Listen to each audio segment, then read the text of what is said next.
UNFCCC, COP21, COP28, IPCC, Kyoto protocol, Paris agreement. बापरे, पुस्तकातली ही इंग्रजी अक्षरांची जत्रा बघितली की असं वाटतं आपण पर्यावरणाचा अभ्यास करतोय की इंग्रजीचा. मित्रांनो, जेव्हा आपण हवामान बदलाचे म्हणजेच क्लायमेट चेंजचे करार वाचायला घेतो तेव्हा हे सगळे शॉर्ट फॉर्म्स डोक्याचा अक्षरशः भुगा करतात. COP21 कुठे झाली? पॅरिस करारामध्ये नक्की काय ठरलं? आणि हे IPCC मध्येच कुठून टपकतं? आयोगाचा पेपर हातात पडला की या शब्दांमध्ये आपला असा काही गोंधळ उडतो की हक्काचे 2 मार्क्स पाण्यात जातात. पण मित्रांनो, पर्यावरणाचं हे टेन्शन आता कायमचं विसरा. तुमचं मनापासून स्वागत आहे दिव्य क्रांती अकॅडमीच्या आपल्या या खास सिरीजमध्ये, जिचं नाव आहे 10 मिनिटात टॉपिक क्लिअर. या सिरीजमध्ये आपण परीक्षेला येणारे असे अवघड आणि सतत कन्फ्यूज करणारे टॉपिक्स अगदी हसत खेळत साध्या बोलीभाषेत डोक्यात फिट करतो. आजचा आपला गोल्ड टॉपिक आहे क्लायमेट एग्रीमेंट्स, म्हणजेच महत्त्वाचे हवामान करार. आज आपण अशी एक भन्नाट पेशंट आणि डॉक्टरची गोष्ट बघणार आहोत की रात्री झोपेतून उठून जरी कोणी विचारलं की कॉप म्हणजे काय, तरी तुम्ही अचूक उत्तर द्याल. तयार आहात सगळे? चला तर मग वही पेन बाजूला ठेवा आणि सुरू करूया. मित्रांनो, मला माहितीये प्रिलिम्स जवळ आली की या फॅक्ट्सचा किती ताण येतो. लायब्ररीत बसून आपण तारखा आणि शहरांची नावं रट्टा मारतो. पण आयोगाचा कल आता बदललाय. आयोग आता स्टेटमेंट बेस प्रश्न विचारतो, जिथे तुम्हाला हे करार नक्की काय काम करतात हे समजलेलं असणं गरजेचं आहे. एका मार्काने पोस्ट जाते हे दुःख आपण सगळेच जाणतो. पण काळजी करू नका, आपल्याला फक्त स्मार्ट वर्क करायचंय. आज आपण हे सगळे आंतरराष्ट्रीय करार एका साध्या उदाहरणातून डिकोड करणार आहोत. एकदा ही क्रोनॉलॉजी आणि कन्सेप्ट डोक्यात गेली की पर्यावरणाचा कोणताही प्रश्न येऊ द्या, तुम्ही तो लॉजिकने 100% बरोबर सोडवाल. आता पुढची 5 मिनिटं तुमचं लक्ष स्क्रीनवरून अजिबात हलता कामा नये बरं का. ही एक छोटीशी गोष्ट डोळ्यांसमोर फक्त व्हिज्युअलाइज करा. मित्रांनो, असं समजा की आपली पृथ्वी ही एक पेशंट आहे आणि तिला खूप कडक ताप आलाय, म्हणजेच ग्लोबल वॉर्मिंगमुळे पृथ्वीचं तापमान वाढलं आहे. आता या पेशंटला वाचवण्यासाठी जगभरातल्या लोकांनी काय केलं हे क्रमाने बघूया. 1. IPCC, डॉक्टरचा ब्लड रिपोर्ट. सर्वात आधी 1988 मध्ये काही हुशार शास्त्रज्ञांनी मिळून या पेशंटची तपासणी केली आणि एक रिपोर्ट दिला की अरे बापले, पृथ्वीला खरंच ताप आलाय आणि माणसांमुळेच हा ताप वाढतोय. हा रिपोर्ट देणारी जी लॅब किंवा डॉक्टर आहे त्याचं नाव म्हणजेच IPCC, inter governmental panel on climate change. यांचं काम फक्त रिपोर्ट देणं असतं, हे कोणताही कायदा बनवत नाहीत. 2. UNFCCC, मुख्य हॉस्पिटल. आता डॉक्टरने रिपोर्ट दिल्यावर पेशंटला ॲडमिट करण्यासाठी 1992 मध्ये एक मोठं हॉस्पिटल काढण्यात आलं. या हॉस्पिटलचं नाव म्हणजेच UNFCCC, United nations framework convention on climate change.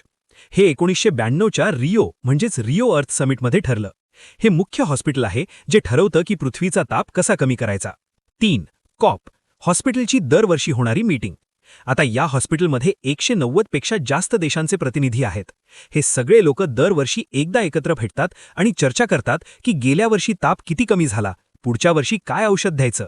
या दरवर्षी होणाऱ्या मीटिंगलाच म्हणतात कॉप, म्हणजेच कॉन्फरन्स ऑफ दी पार्टीज. पहिली मीटिंग 1995ला झाली, COP1, आणि मग दरवर्षी COP2, COP3 असं सुरू झालं. थांबा, आता आपण आयोगाच्या सर्वात आवडत्या पॉइंट्सकडे वळतोय. मीटिंग तर दरवर्षी होते, पण काही मीटिंग्समध्ये डॉक्टर एकदम कडक नियम लावतात. 4. Kyoto protocol COP3. 1997 मध्ये जपानच्या क्योटो शहरात मीटिंग झाली. इथे डॉक्टरनी एकदम कडक पथ्य सांगितलं. विकसित देशांना म्हणजेच अमेरिका, युरोपला सांगितलं की तुम्हीच प्रदूषण करून पृथ्वीला आजारी पाडलंय, आता तुम्हीच कंपल्सरी कार्बन उत्सर्जन कमी करायचं. हा जगातील पहिला कायदा होता जो लीगली बाइंडिंग म्हणजेच कायदेशीर बंधनकारक होता. 5. पॅरिस एग्रीमेंट, पॅरिस करार COP21. आता सगळ्यात भारी आणि सध्याचा सर्वात ट्रेंडिंग करार, 2015 मध्ये पॅरिसमध्ये झालेली मीटिंग म्हणजेच COP21. मित्रांनो, क्योटो प्रोटोकॉलमध्ये फक्त श्रीमंत देशांना नियम होते, पण पॅरिस करारात ठरलं की सगळे मिळून काम करूया. इथे एक टार्गेट म्हणजेच डाएट प्लॅन ठरवण्यात आलं. काय होतं ते टार्गेट? पृथ्वीचं तापमान म्हणजेच ग्लोबल वॉर्मिंग औद्योगिक क्रांतीच्या आधीच्या तापमानापेक्षा 2 डिग्री सेल्सिअस 2 अंश सेल्सिअसच्या खाली ठेवायचा आणि शक्य झालं तर तो 1.5 डिग्री सेल्सिअस 1.5 अंश सेल्सिअसपर्यंतच मर्यादित ठेवण्याचा प्रयत्न करायचा. आयोग नेमका इथेच तुम्हाला फसवतो. हे 1.5 आणि 2 अंशाचे आकडे कायम लक्षात ठेवा. आणि या करारासाठी प्रत्येक देशाने स्वतःहून आपापले टार्गेट्स ठरवले, ज्याला NDCs म्हणतात. चला, आता वेळ न घालवता पटापट 1 मिनिटाची क्विक रिव्हिजन करूया. स्क्रीनकडे बघू नका, डोळे बंद करा आणि माझ्यासोबत आठवा. 1. पेशंट कोण? आपली पृथ्वी, ज्याला ग्लोबल वॉर्मिंगचा ताप आलाय. 2. डॉक्टर देणारा रिपोर्ट कोण? IPCC, 1988, जे फक्त अभ्यास करून अहवाल देतात. 3. मुख्य हॉस्पिटल कोणतं? UNFCCC 1992 रिओ वसुंधरा परिषद. 4. दरवर्षी होणारी मीटिंग म्हणजे काय? COP conference of the parties. 5. सर्वात महत्त्वाचं प्रिस्क्रिप्शन कोणतं? पॅरिस करार COP21 2015. 6. पॅरिस कराराचं टार्गेट काय? तापमान 2 डिग्री सेल्सिअसच्या आत शक्यतो 1.5 डिग्री सेल्सिअसपर्यंत रोखणे. झाले का सगळे बेसिक्स एकदम क्लिअर? आता सांगा, यापुढे तुम्हाला हे शॉर्ट फॉर्म्स बघून कधी भीती वाटेल का? आयोगाला कसाही कितीही फिरवून स्टेटमेंट बेस प्रश्न विचारू द्या, दिव्य क्रांतीचा विद्यार्थी तो प्रश्न अचूक सोडवणार. मित्रांनो, घोकंपट्टी करून हे करार कधीच लक्षात राहत नाहीत. मला पूर्ण खात्री आहे की आजचा हा क्लायमेट अग्रीमेंट्सचा टॉपिक तुमच्या डोक्यात कायमचा फिट झाला असेल. आपल्या 10 मिनिटात टॉपिक क्लिअर या सिरीजचा उद्देशच तुमचा मौल्यवान वेळ वाचवणे आणि अभ्यासाची दिशा योग्य ठेवणे हा आहे. जर तुम्हाला ही ट्रिक खरोखर आवडली असेल तर या व्हिडिओला आत्ताच्या आत्ता लाईक करा. खाली कमेंटमध्ये मला नक्की सांगा की पुढचा कोणता अवघड वाटणारा टॉपिक तुम्हाला या सिरीजमध्ये हवा आहे. पॉलिटी, इकॉनॉमिक्स की अजून काही? तुम्ही आपल्या दिव्य क्रांती अकॅडमीच्या चॅनलवर नवीन असाल तर सबस्क्राईब करायला विसरू नका आणि बेल आयकॉन नक्की दाबा. पुन्हा भेटूया पुढच्या व्हिडिओमध्ये एका नवीन आणि भारी ट्रिकसोबत. तोपर्यंत अभ्यास करत रहा आणि स्वतःवर विश्वास ठेवा. यश तुमचंच आहे. जय हिंद, जय महाराष्ट्र.